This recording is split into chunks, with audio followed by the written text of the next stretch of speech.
Bismillahirrahmanirrahim. Assalamualaikum warahmatullahi wabarakatuh. Alhamdulillahilladzi hadana li hada wa ma kunna linahtadiya laula an hadanallah. Asyhadu an la ilaha illallah wa asyhadu anna Muhammadan abduhu wa rasuluh. Sallallahu alaihi wa ala alihi wa ashabihi ajma'in. Ya ayyuhalladzina amanu taqullaha haqqa tuqatih wa la tamutunna illa wa antum muslimun. Amma ba'd. Allahumma subhanaka la ilma lana illa ma 'allamtana innaka antal alimul hakim. Wa tub 'alaina innaka antat tawwabur rahim. Allahumma faqihna fid din wa 'allimna ta'wil warzuqna al-ikhlas fil 'ilmi wal 'amal. Rabbi shrah li sadri wa yassir li amri wahlul 'uqdatan min lisani yafqahu qawli. Allahumma amin. Ma'asyiral muslimin, jamaah rahimani wa rahimakumullah. Kembali kita bersyukur pada Allah Subhanahu wa taala. Pada malam hari ini Allah Subhanahu wa taala memberikan kita kenikmatan bisa berkumpul dalam majelis ilmu, dalam majelis ta'lim, setelah kita melaksanakan ibadah yang mulia, salat maghrib secara berjamaah. Kemudian kita masih diberikan waktu yang longgar, fisik yang mumpuni untuk bisa menghadiri majelis ilmu sembari menunggu waktu sholat berikutnya, sembari menunggu waktu sholat isya. Maka ini adalah termasuk kenikmatan yang luar biasa, yang tidak semua orang bisa merasakan kenikmatan semacam ini. Bisa melaksanakan sholat, kemudian menunggu waktu sholat berikutnya dengan sebuah amal yang mulia. Maka hendaknya kita syukuri, karena banyak orang yang mereka mungkin menginginkan kenikmatan yang sama seperti yang kita rasakan pada malam hari ini, namun banyak hal yang menghalangi mereka. Ada yang terhalangi karena keluarganya, ada yang terhalangi karena pekerjaannya, ada yang terhalangi karena fisiknya, ada yang terhalangi karena berbagai macam hal yang tidak memungkinkan dia untuk bisa menghadiri majelis semacam ini. Dan mungkin juga yang lebih banyak lagi, secara asal orang tidak memikirkan sama sekali, bahkan tidak terbesit di dalam hatinya untuk mencoba merasakan kenikmatan semacam ini. Bisa berkumpul setelah melaksanakan sholat, kemudian menghadiri majelis ilmu, tidak terbesit sama sekali. Ya, maka ini adalah satu kenikmatan yang hendaknya patut kita syukuri, patut kita jaga. Dan ma'asyiral muslimin, jamaah rahimani wa rahimakumullah, karena malam hari ini Ustadz Fathul Mufid hafizallah sedang berhalangan nggih. Sebenarnya adalah jadwal beliau, cuma beliaunya sedang ada udzur. Maka kita manfaatkan ya pada malam hari ini untuk membahas satu masalah. Ya, bukan masalah yang membutuhkan pikiran yang jeli atau pikiran yang mendalam, tapi ini sebagai nasihat untuk yang berbicara dan mendengarkan. Kita mengambil faedah dari sebuah kitab yang berjudul Tazkiyatun Nafs yang ditulis oleh Syekh Ahmad Farid hafizahullah taala. Ada satu pasal yang menurut kami bagus untuk kita bahas pada malam hari ini, yaitu pasal tentang taubat. Ya, pasal tentang taubat. Baik. Maka di sini beliau mengatakan, Bismillahirrahmanirrahim. Qala al-musannifu rahimallahu taala. Qala al-musannifu hafizallahu taala wa nafa'ana bil ilmi fid dunya wal akhirah. At-taubatu, taubat. Ya. Pada pembahasan taubat ini beliau membuat beberapa pembahasan. Yang pertama beliau memberikan muqaddimah, pengantar. Apa itu taubat dan betapa pentingnya taubat. Kemudian nanti yang kedua beliau akan membahas tentang syarat-syarat taubat. Kemudian bagian ketiga beliau akan menjelaskan beberapa dosa yang cara bertobatnya sedikit berbeda. Beberapa dosa yang cara bertobatnya sedikit berbeda. Bahkan ada khilaf dari para ulama taubatnya itu seperti apa. Ya. Maka di sini beliau mengatakan qala at-taubatu minadz-dzunubi birruju'i ila sattaril uyub wa 'allamil ghuyub. Maka beliau mengatakan taubat dari dosa dengan kembali kepada Allah yang Maha menutupi aib dan mengetahui perkara yang gaib. Mabda'u tariqis salikin adalah langkah awal bagi orang-orang yang mau menuju Allah Subhanahu wa taala. Maka bagi orang-orang yang mau menuju Allah, mereka punya kesadaran bahwasanya dalam kehidupan yang sudah Allah berikan kepada dirinya, dia sudah terlalu jauh dari Allah. Kalau dia bertanya, apa langkah awal yang harus saya lakukan? Maka kita katakan langkah awalnya adalah bertobat pada Allah Subhanahu wa taala. Ya.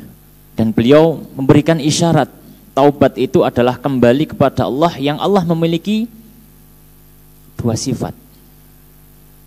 Yang pertama sattarul uyub. Allah itu Maha menutupi aib hambanya. Maka betapa banyak dari dosa kita, dari kemaksiatan kita yang tahu hanya kita dan Allah. Yang kalau seandainya dibuka di hadapan manusia, tidak ada orang yang mau duduk bersama kita.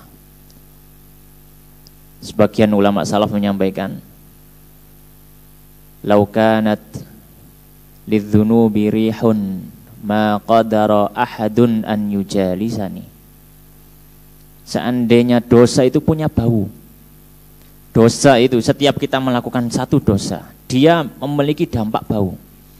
Semakin banyak dosa, baunya semakin kuat. Seandainya dosa punya bau, tidak ada orang yang betah duduk di dekat kita. Oleh karenanya, salah satu dari nama Allah Subhanahu wa taala, Sattarul Uyub, yang menutupi dosa, ini luar biasa. Maka di antara bentuk syukur kita kepada Allah adalah karena Allah sudah menutupi dosa kita. Dan kalau Allah menutupi dosa kita, itu artinya Allah masih menginginkan kita untuk kembali kepadanya. Allah masih menginginkan kita untuk kembali kepadanya. Dan Allah punya nama yang kedua, dan sifat di dalamnya Allamul Ghuyub. Allah Maha mengetahui perkara yang gaib, yang tidak terlihat. Dalam artian, kalaulah misalkan seorang hamba bersendirian, dia melakukan dosa, semua orang dipastikan tidak ada yang tahu, sejatinya Allah Maha tahu. Bahkan bukan cuma itu. Seandainya dia menyembunyikan dosa di dalam hatinya, kemaksiatan ada dua, kemaksiatan zahir, kemaksiatan batin. Dosa ada dua, ada dosa yang bisa dilihat oleh manusia terlihat, ada dosa yang dia disembunyikan dalam hati. Perasaan sombong, perasaan hasad, perasaan riya, perasaan dengki, dan seterusnya. Ini dosa. Maka seandainya kita menyembunyikan dosa dalam hati, Allah Maha mengetahui. Maka ketika kita sudah menyadari ini, ketika sudah mulai sadar, ya Allah, ternyata dosa-dosa saya masih banyak ditutupi oleh Allah. Ya. Dan kita sudah mulai sadar betapa banyak dosa-dosa yang ada dalam hati kita. Yang tahu adalah saya dan Allah saja. Maka cara untuk mendekat kepada Allah, langkah awal yang diambil adalah dengan bertaubat kepadanya. Oleh karenanya beliau mengatakan taubat itu mabda'u thariqis salikin. Langkah awal bagi orang yang ingin menuju Allah. Wa ra'su malil faizin. Yang kedua, taubat itu adalah modal yang harus dimiliki oleh orang-orang yang ingin mendapatkan keberuntungan. Orang yang ingin mendapatkan keberhasilan dalam hidup. Maka orang yang tidak terbesit sekalipun dalam hatinya untuk bertobat kepada Allah, dia tidak punya modal untuk menjadi orang berhasil dalam hidup. Meskipun hartanya berlimpah, meskipun kenikmatan duniawi dinikmati di hadapan matanya, meskipun mungkin dia bisa bersenang-senang dengan perkara-perkara duniawi, tapi dia tidak terbesit untuk bertobat pada Allah Subhanahu wa taala, maka sejatinya dia tidak punya modal untuk berhasil di dalam hidup. Ya. Dan kata beliau wa awwalu iqdamil muridin. Dan taubat itu adalah awal langkah yang diambil oleh orang yang ingin mencari Allah. Orang yang ingin mencari Allah dimulai dengan bertaubat kepada Allah, menyadari kesalahan-kesalahan yang dia lakukan. Wa miftahu istiqamatil ma'ilin. Dan taubat adalah kunci keistiqomahan bagi orang-orang yang sudah menyimpang dari Allah. Wa matla'ul istifai wal ijtibai lil muqarrabin. Dan taubat itu ya adalah sarana yang bisa didapatkan untuk mendapatkan kedekatan pada Allah Subhanahu wa taala. Maka bagaimana penulis di sini menyebutkan taubat ini perkara yang sangat penting. Tidaklah seorang muslim kecuali dia harus bertaubat pada Allah Subhanahu wa taala. Tidaklah seorang mukmin kecuali dia harus bertobat kepada Allah Subhanahu wa taala.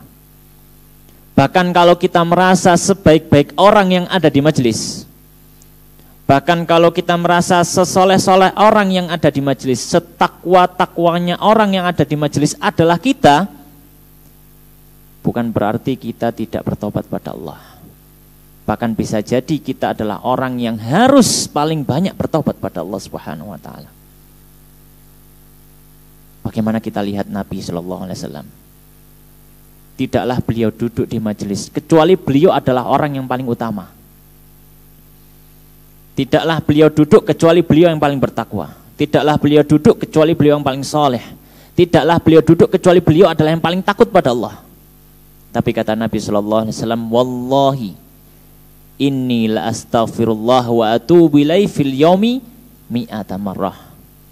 Demi Allah, aku ini dalam satu hari beristighfar dan taubat pada Allah 100 kali.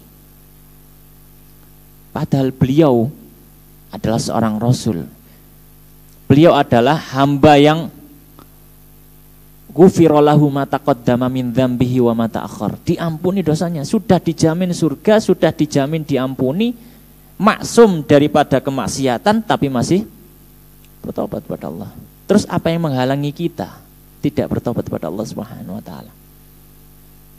Ya. Apakah karena kita sudah merasa sholat kita terjaga, bahkan sholat sunnah juga kita lakukan? Tidak. Itu bukan penghalang untuk bertobat pada Allah. Ya, bukan penghalang untuk bertobat pada Allah.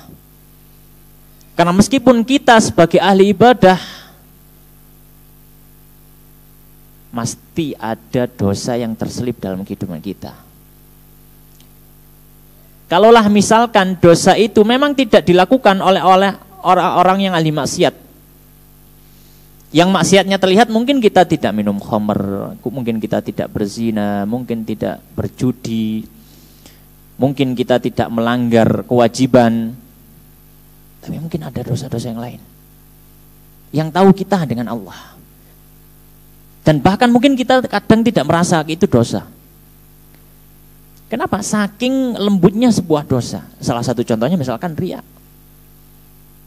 Disifati oleh sebagian sahabat atau sebagian riwayat, bahasanya ini adalah dari Nabi, diibaratkan riya itu kadabi bin namlah. Ya, fi lailatil dhulma. Ya. Ala sakhratis sauda. Riya itu seperti seekor semut di malam hari yang gelap di atas batu yang berwarna hitam. Bayangkan. Bahkan batunya sendiri nggak tahu kalau di atasnya ada semut. Batunya sendiri tidak tahu di atasnya ada semut. Itu diibaratkan riya seperti itu.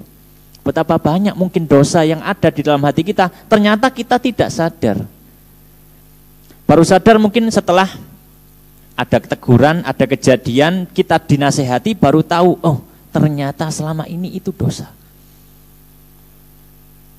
Maka tidak ada yang menghalangi kita untuk bertobat meskipun kita apa? Sebagai ahli ibadah. Maka kata beliau, wa manzilut taubati awwalul manazil wa awsatuha wa akhiruha. Maka taubat ini kedudukannya ya dalam kehidupan seorang manusia sebagai permulaan dia tobat, di tengah-tengah jalan dia tobat, di akhir kehidupannya dia tobat.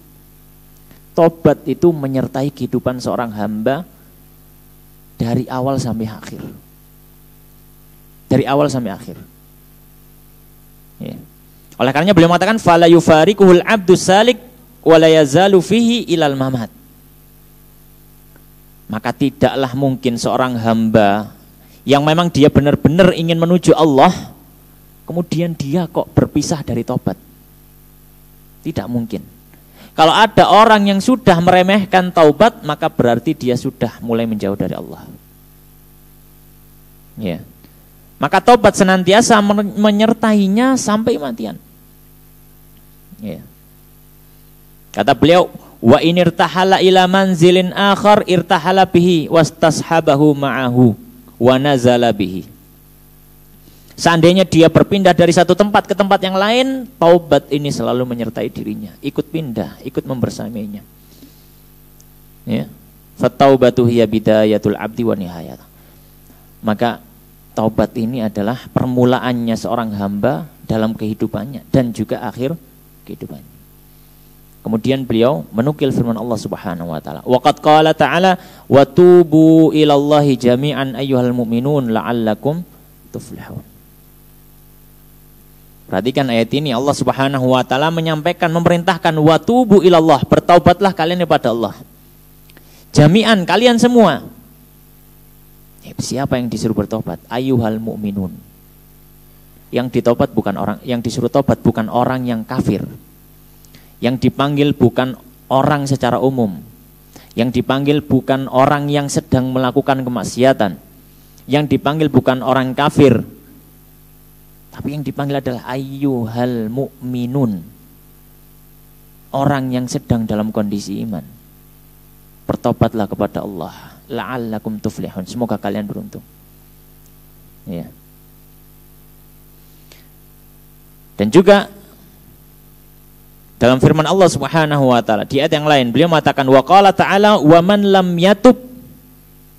Kata Allah Subhanahu wa taala wa man lam yatub, dan siapa yang tidak bertobat pada Allah faulaika humudz zalimun, maka mereka orang zalim. Orang kok tidak mau bertobat, dia sadar dia melakukan dosa terus tidak terbesit ingin bertobat.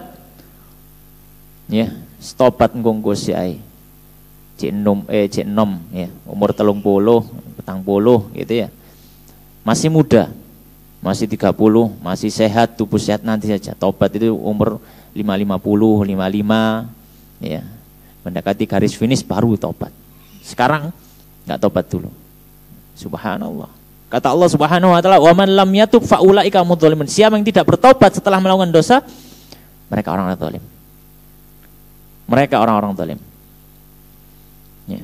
Makanya di sini penulis beliau menjelaskan ketika menukil ayat ini, beliau menjelaskan faqassamal ibada ila ta'ibin wa zalim wa laisa thamma qismun tsalits. Di ayat ini siapa yang tidak bertobat maka dia adalah orang zalim. Di ayat ini kata musannif, Allah membagi hamba itu cuma dua. Allah membagi hamba itu menjadi dua bagian. Dan tidak ada bagian ketiga. Apa dua bagian itu? Yang pertama orang yang mau taubat, yang kedua adalah orang yang zalim. Maka kalau orang itu nggak mau taubat, otomatis sudah nggak ada kemungkinan dia masuk ke golongan ketiga, tidak ada kemungkinan. Orang kok nggak mau taubat, otomatis sudah masuk ke golongan orang yang zalim. Sya'an au aba. Baik dia itu mau ataupun dia itu menolak. Dia tetap masuk sudah golongan orang zalim. Ya. Ya.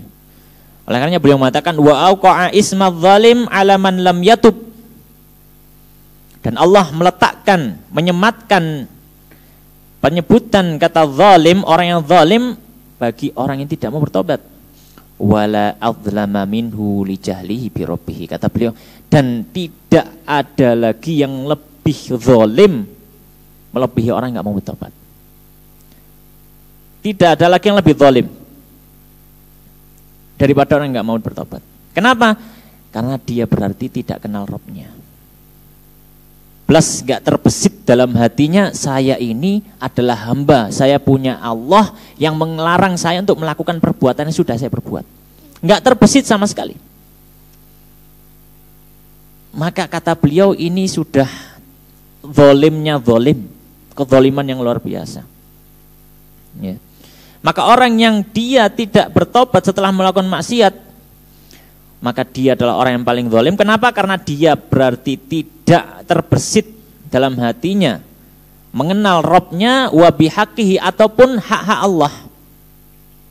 Wa bi'aibi nafsihi, terlebih lagi dia juga tidak tahu tentang aib dirinya sendiri. Tidak sadar bahwasanya dosa itu aib. Tidak sadar bahwasanya dosa itu aib. Ya. Wa afati amali, dan dia juga tidak sadar bahwasanya kemaksiatan yang dia lakukan itu adalah perusak amalnya. Ya. Maka karena sebab-sebab tersebut dia adalah menjadi orang yang paling zalim. Oleh karenanya, ya, di sini beliau menukil sabda Nabi sallallahu alaihi wasallam. Ya, Nabi mengatakan, "Ya Yohanes, tubu ilallah. Fallahi inni la atubu ilaih fil yaumi aktsar min 70 marrah." Ini dalam satu riwayat. Riwayat yang lain tadi yang sudah kita sebutkan 100 kali. Dalam riwayat yang lain Nabi menyebutkan, "Wahai orang-orang, taubatlah pada Allah. Sesungguhnya aku bertobat pada Allah lebih dari 70 kali dalam sehari." Oleh karenanya, ma'asyiral muslimin, jamaah rahimani wa rahimakumullah. Ini beliau menjelaskan tentang bagaimana kedudukan taubat bagi seorang hamba, kedudukan taubat bagi orang muslim yang dia beriman pada Allah Subhanahu wa taala. Ya.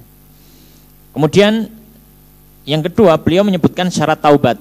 Ini mungkin sudah sering kita dengar ya dari para asatidzah ya tentang masalah syarat taubat ini. Ya. Tapi tidak ada masalah sebagai bentuk mudzakarah, sebagai bentuk murajaah ya, mengulang kembali pelajaran supaya semakin menancap dalam hati. Maka beliau mengatakan qala wa syaraitu taubati thalathah idza kana dzanbu fi haqqillahi azza wajalla. Beliau menyampaikan syarat taubat jika dosa berkaitan dengan hak Allah, maka syarat taubatnya ada 3. Ya. Syarat taubatnya ada 3. Wahia an-nadmu wal ikla'u wal azmu ala adamil audah. Ya. Maka yang 3 ini adalah yang pertama, yaitu dia menyesal. Harus ada penyesalan. Taubat bukan hanya ucapan istighfar dalam lisan tapi hatinya biasa saja. Bukan itu. Tobat itu dilandasi dari hati, kemudian lisan mengucapkan astagfirullah wa atubu ilaih. Ya. Maka kalau kita hanya mengucapkan istighfar, tapi hati kita tidak tergerak sama sekali, kita biasa saja melakukan kemaksiatan biasa saja, nggak ada menyesalnya sama sekali, maka insya Allah taubatnya tidak diterima. Perlu rasa menyesal ini. Ya. Maka ketika kita melakukan kemaksiatan, kok masih punya rasa menyesal dalam hati. Ketika ada kemaksiatan, bahkan kemaksiatan itu kita lakukan, hati ini berontak, itu pertanda kebaikan. Tapi kalau kita sedang melakukan kemaksiatan, hati kita nyaman, hati kita nggak ada berontaknya sama sekali, hati-hati berarti hatinya sudah mulai mati, tidak punya sensitivitas terhadap maksiat. Hati kalau sudah nggak punya sensitivitas terhadap maksiat, maka ini seperti anggota tubuh yang mati rasa. Mau dipotong, mau dibakar, mau di apapun itu, sudah nggak ada rasanya. Kenapa? Karena dia sudah seperti benda mati. Demikian juga hati. Maka hati perlu dijaga sensitivitas terhadap apa? Maksiat dan dosa. Ya. Maka syarat taubat yang pertama adalah an-nadmu. Dia harus apa? Merasa menyesal. Berarti hatinya masih hatinya ini masih hati iman. Hatinya masih hati beriman. Ya. Yang kedua adalah melepaskan diri dari dosa itu. Ya. Yang ketiga adalah berazam untuk tidak melakukan lagi, tidak mengulanginya lagi. Maka beliau menjelaskan satu persatu. Fa amman nadmu. Adapun syarat yang pertama yaitu harus ada penyesalan dalam hati. Fa innahu la tatahaqqaqu at-taubatu illa bihi. Kata beliau, maka tidaklah terwujudkan, tidaklah ada taubat kecuali harus ada rasa penyesalan. Ya. Maka taubat itu langkah awal nyesal dulu. Taubat itu langkah awalnya adalah menyesal. Kenapa? Idh man lam yandam 'alal qabihi fadzalika dalilun 'ala ridahu bihi wa israruhu 'alaihi. Kata beliau, karena siapa yang tidak menyesal atas satu perbuatan, itu menjadi dalil, menjadi petunjuk. Petunjuk apa? Bahwasanya dia ridho terhadap apa yang sudah dia lakukan dari dosa itu. Dia merasa itu bukan masalah. Ya. Bukan masalah. Ya. Minum khamar bukan masalah, berzina bukan masalah, masalahnya ganti duit. Ya, ada mungkin menganggap semacam itu, dianggap bukan masalah. Kalau orang sudah menganggap itu bukan masalah, lah untuk apa dia sesali? Kan gitu. Maka kalau untuk apa dia sesali, ya untuk apa taubat? Wong itu perkara yang biasa. Maka ini hati-hati. Oleh karenanya beliau mengatakan tidak mungkin terwujud taubat kecuali harus ada apa? Penyesalan dalam hati. Orang kok lisannya taubat, dia mengucapkan taubat, tapi hatinya nggak ada penyesalan, bisa jadi ini tanda nifak, kemunafikan. Lisannya bertobat hanya untuk mungkin menyelamatkan dirinya dari satu hal yang ada di hadapannya. Sebagian dilakukan orang-orang munafik di zaman Nabi SAW. Mereka apa? Menunjukkan bertobat, masuk Islam, bersyahadat, tapi hatinya benar-benar kufur. Hatinya benar-benar benci kepada Islam, benci kepada Rasul, bahkan kepada Allah. Maka kalau kita tobat hanya di lisan, hati kita merasa nyaman dengan dosa itu, bisa jadi tanda munafik.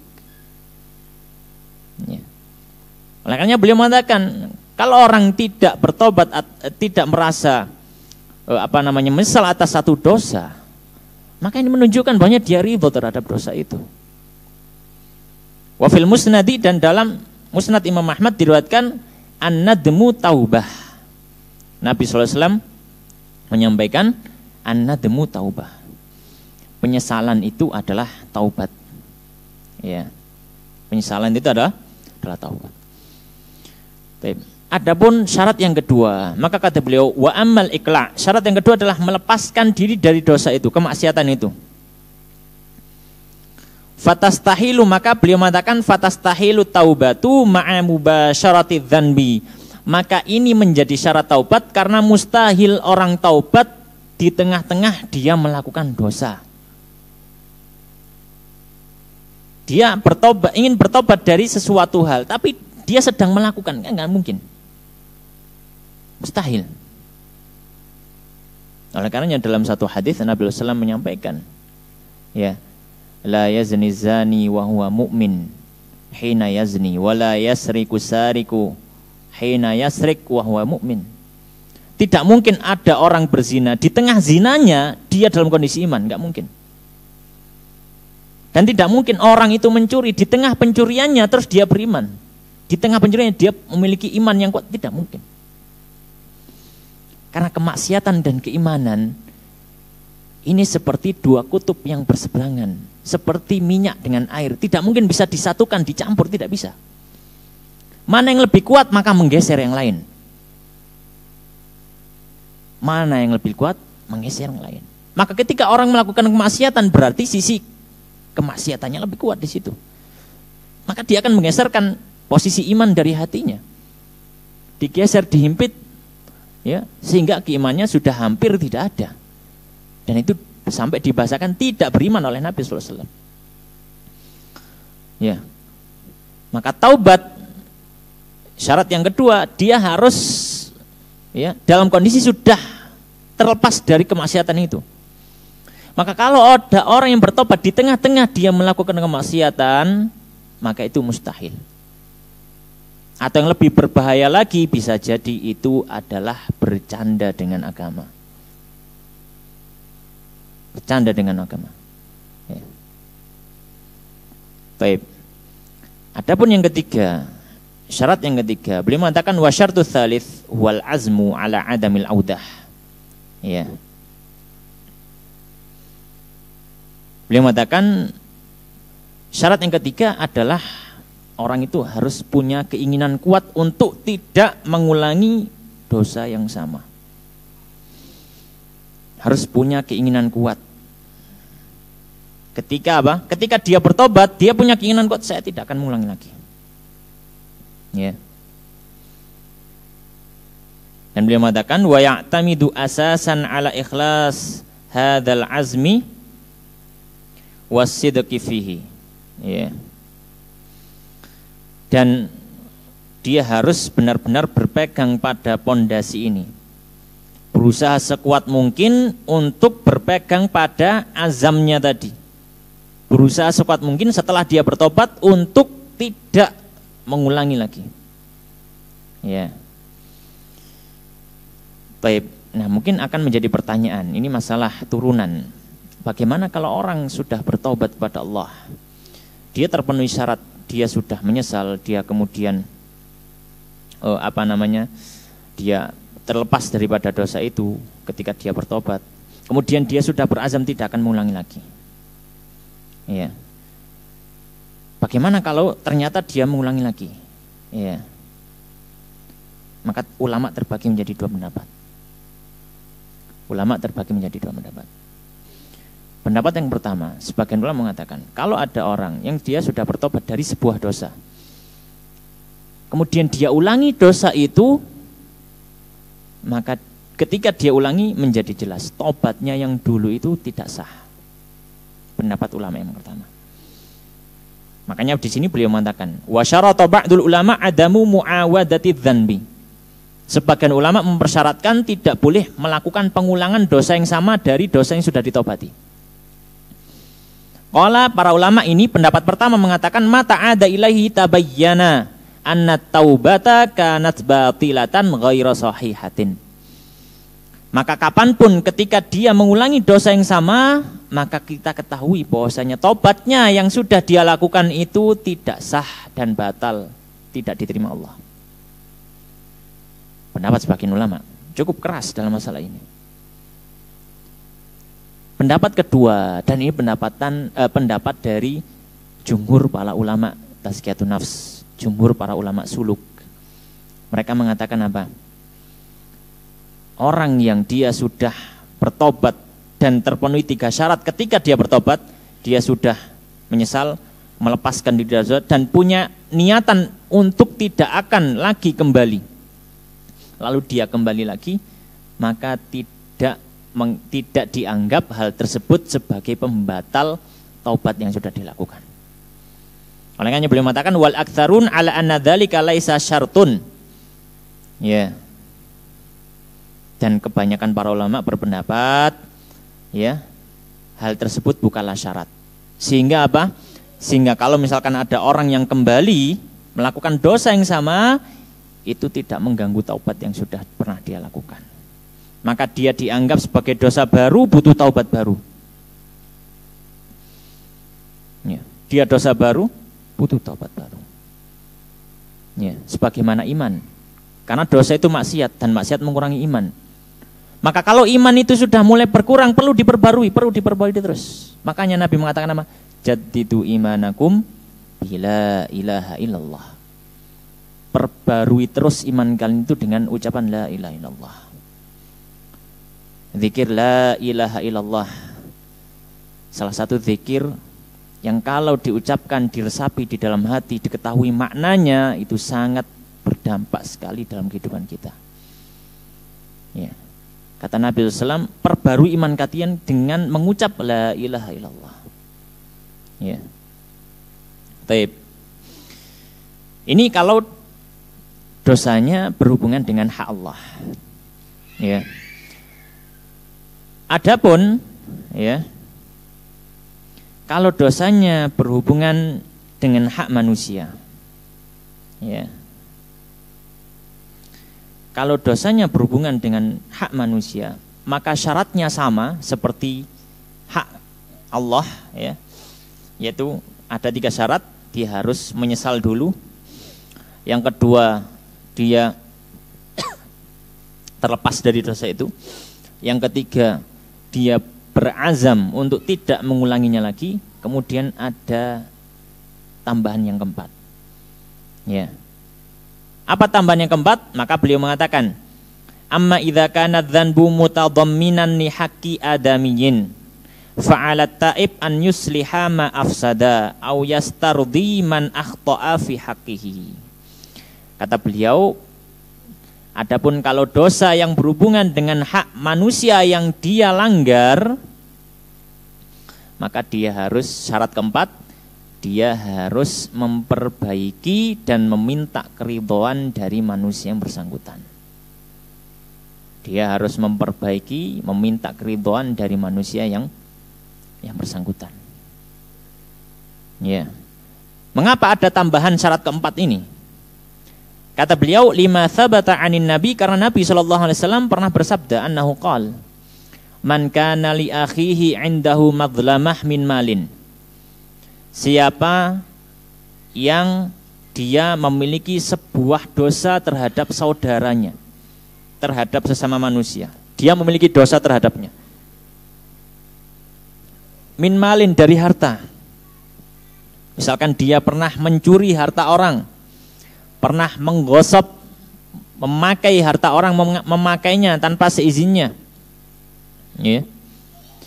Wa irdin, atau kehormatan, ya, yang dirampas, fal yatahallalhu al-yauma, hendaknya dia minta dihalalkan pada hari ini. Maksudnya adalah ketika dia hidup, minta dihalalkan ketika dia hidup. Qabla an la yakuna dinarun wala dirhamun. Ya. Sebelum tidak ada manfaat, sebelum datangnya hari yang tidak ada manfaatnya emas atau perak. Yang ada Pak illal hasanat wa sayyiat, yang ada hanya ada amal baik, ada amal buruk, yaitu sebelum datangnya hari kiamat. Ya. Makanya dosa terhadap sesama manusia itu lebih berat. Lebih berat untuk dihadapi daripada dosa pada Allah. Ya. Kenapa? Kalau kita dosanya hanya melanggar hak Allah, Allah Maha Pengampun, Allah Maha Penyayang. Selama kita jujur mau minta maaf, Allah maafkan. Ya. Sebagaimana dalam hadis qudsi, Allah Subhanahu wa taala menyampaikan, ya. Ya bani Adam, law kanat dhunubuka 'ananas sama' thumma ataitani lam tusyrik bi syai'a. Ya. Allah Subhanahu wa taala menyampaikan, wahai manusia, seandainya dosamu itu sampai menyentuh langit. Kalau ditumpuk dosamu itu sampai sundul langit. Bukan cuma sundul atap rumah, sundul langit. Kemudian kau datang kepadaku, tsummastaghfartani ghafartu laka. Kemudian kau datang kepadaku dan beristighfar padaku, aku ampuni. Ya. Bahkan Nabi SAW dalam sebuah hadis beliau menyampaikan, ya, seandainya ada satu kaum, ya, mereka tidak ada yang melakukan dosa, maka Allah akan mengganti mereka dengan kaum yang melakukan dosa, kemudian beristighfar dan Allah mengampuni mereka. Itu kalau hak Allah yang dilanggar. Tapi kalau hak manusia, manusia tidak memiliki rasa ampun, rasa pengampun, penyayang, pemaaf seperti Allah. Makanya kalau dalam pembahasan fikih itu, ya, disampaikan bahwasanya huququllahi mabniyatun 'alal musamahah wa huququl adamiyyin mabniyatun 'alal musyahah. Kalau berhubungan dengan hak Allah itu dibangun atas dasar kemudahan, dibuat mudah. Tapi kalau berhubungan dengan manusia, muamalah dengan manusia, maka pada dasarnya muamalah dengan manusia itu dibuat sulit. Karena manusia itu makhluk yang sulit. Sulit memaafkan, sulit meminta maaf, sulit mengakui, sulit mengalah, sulit semuanya. Ya, sulit mengalah. Baik. Maka kata beliau di sini, ya, maka kalau dosa itu berhubungan dengan hak manusia, maka ada syarat keempat, yaitu meminta dihalalkan dan menyelesaikan apa yang berhubungan dengan dosa yang dia ambil dari hak manusia. Maka kita sudah selesai membahas tentang syarat-syarat taubat. Nah, di sini tinggal pembahasan yang terakhir, yaitu beberapa masalah yang berhubungan dengan taubat secara khusus. Di antara masalah yang pertama, jika dosa yang dilakukan, ya, adalah dosa semacam ghibah atau tuduhan kepada orang. Dia tahu dia ghibah, dia tahu melemparkan tuduhan dusta. Kemudian dia bertobat kepada Allah. Apakah dipersyaratkan dia harus melapor kepada yang bersangkutan?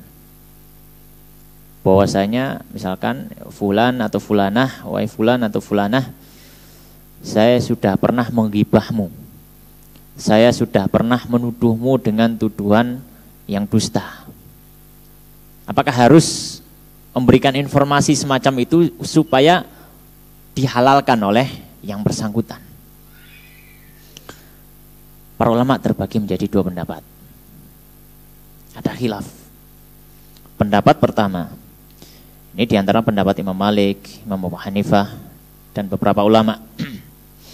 Mereka mengatakan wajib untuk memberitahu orang yang bersangkutan dan minta untuk dihalalkan. Hukumnya wajib, diharuskan. Kenapa? Beralasan dengan hadis yang sudah kita sebutkan di atas tadi, yang sebelumnya tadi. Man kana li akhihi indahu madlamah min malin au irdin falyatahallalhul yauma. Ya. Qabla alla yakuna dinarun wala dirhamun illal hasanat wa sayyi'at. Kalau ada orang yang punya dosa kepada sesama manusia, maka hendaknya dia minta dihalalkan. Baik dosanya berhubungan dengan harta ataupun berhubungan dengan kehormatan. Maka ini ghibah atau tuduhan dusta, maka ini berhubungan dengan kehormatan. Ya. Nah, karena diwajibkan untuk apa? Ketika dia bertobat, diwajibkan untuk memberitahu supaya minta dihalalkan. Ini pendapat pertama. Ya. Ini ketika yang bersangkutan tidak tahu ya. Ini kondisinya adalah ketika yang bersangkutan tidak tahu sama sekali, kemudian dia bertobat. Pendapat kedua mengatakan kalau dosanya itu semacam ghibah atau tuduhan dusta kepada saudaranya, selama orang itu belum tahu, tidak perlu memberitahunya. Ketika kita bertobat tidak perlu memberitahunya. Cukup sampaikan kepada orang yang sudah kita berbicara dengannya untuk mencabut, menarik apa yang sudah kita ucapkan. Ya. Kenapa? Karena kalau sampai diketahui oleh orang yang bersangkutan, ini akan jadi mafsadah yang lebih besar. Ini akan jadi mafsadah yang lebih besar. Orang itu akhirnya tahu dan dia mungkin memaafkan, iya mungkin. Tapi sangat besar kemungkinan juga nggak akan memaafkan. Sangat besar kemungkinan dia juga tidak memaafkan. Terus bagaimana solusinya? Solusinya tadi. Solusinya adalah dia sampaikan kepada, misalkan kita ghibah ya, fulan atau fulanah dengan A. Ya. Kemudian kita bertobat, maka kita sampaikan kepada si A bahwasanya ya hal itu tadi mungkin ya adalah kesalahan dan sebenarnya orang itu punya kebaikan yang luar biasa dan seterusnya. Jadi diberikan informasi lawan daripada ghibahnya. Ya. Ya, dan diberitahu bahwa rekannya tadi, rekan ghibahnya diberitahu itu tidak boleh ya, masuk ghibah. Atau mungkin tuduhan, ya, tuduhan kepada saudara atau saudarinya.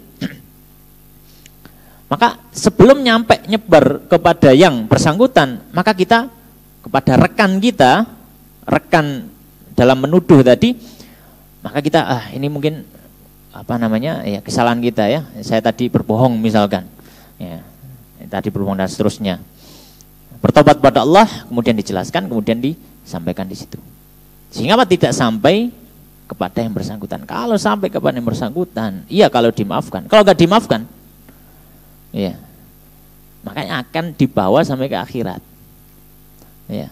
Oleh karenanya dan pendapat yang kedua ini dipilih oleh sebagian ulama, termasuk dipilih oleh Syekhul Islam Ibnu Taimiyah.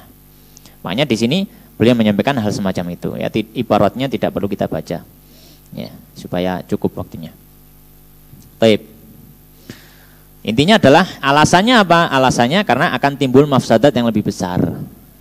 Dan kalau misalkan ada satu mafsadat yang lebih besar, tidak mungkin syariat itu mendorong orang untuk melakukan sebuah hal yang bisa membawa kepada mafsadah, membawa kepada kerusakan. Ya. Taib. Ini pertama, masalah yang pertama. Masalah yang kedua, ya, tentang orang yang melakukan kezaliman, melakukan kemaksiatan berhubungan dengan hak sesama manusia dengan mengambil barangnya, ya.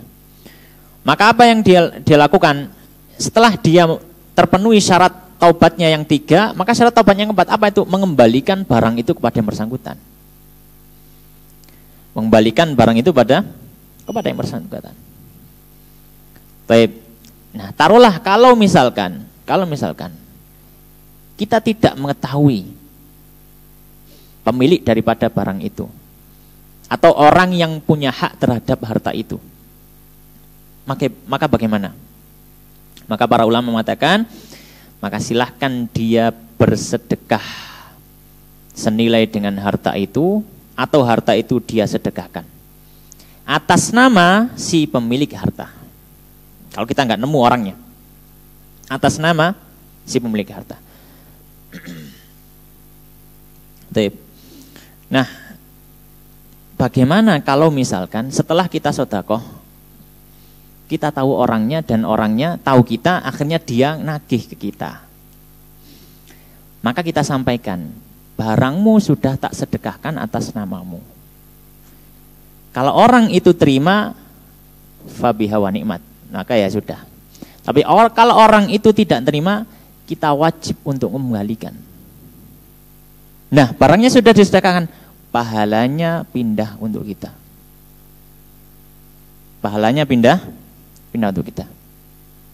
Ya, kalau orang tadi menerima, maka pahala sedekah tadi diberikan kepada pemilik harta. Tapi yang pemilik harta nggak terima, enggak, kembalikan, saya nggak mau sedekah barang saya.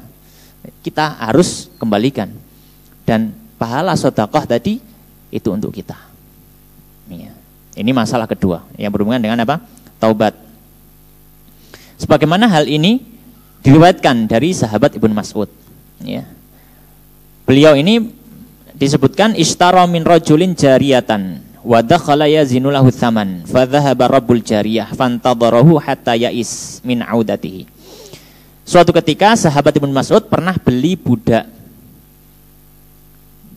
dengan dari orang. Kemudian ketika sudah berakad, ya, ditinggal Ibnu Mas'ud untuk ngambil uang. Ketika kembali, pemilik budaknya tadi, orangnya tadi sudah hilang, sudah nggak ada. Ya. Maka fatasaddaq bitsaman. Maka akhirnya Ibnu Mas'ud mensedekahkan uang harga daripada budak tadi disedekahkan. Waqala, kemudian sahabat Ibnu Mas'ud mengatakan sambil mengatakan Allahumma hadza an rabbil jariyah. Ya Allah, ini adalah sedekahnya fulan, pemilik budak yang saya beli darinya tadi.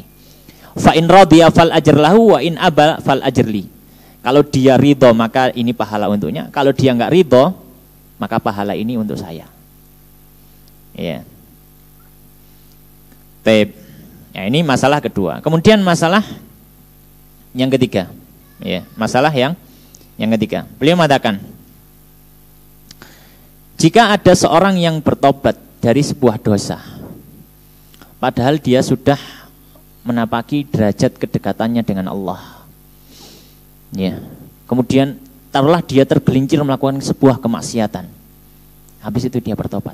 Pertanyaannya, apakah dia ketika sudah selesai bertobat kembali pada posisi keimanan dan kedekatan kepada Allah seperti semula sebelum dia melakukan maksiat, atau seperti apa? Ya, maka di sini, ya, para ulama terbagi menjadi 3 pendapat. Pendapat yang pertama, kalau orang sudah berposisi, ya, dalam satu kedudukan dan keimanan, kedekatan kepada Allah di satu posisi, kemudian dia tergelincir dengan maksiat, otomatis dia terjatuh. Kemudian dia bertobat, maka dia keimanan dan kedudukannya di sisi Allah sama di posisi semula sebelum dia melakukan dosa.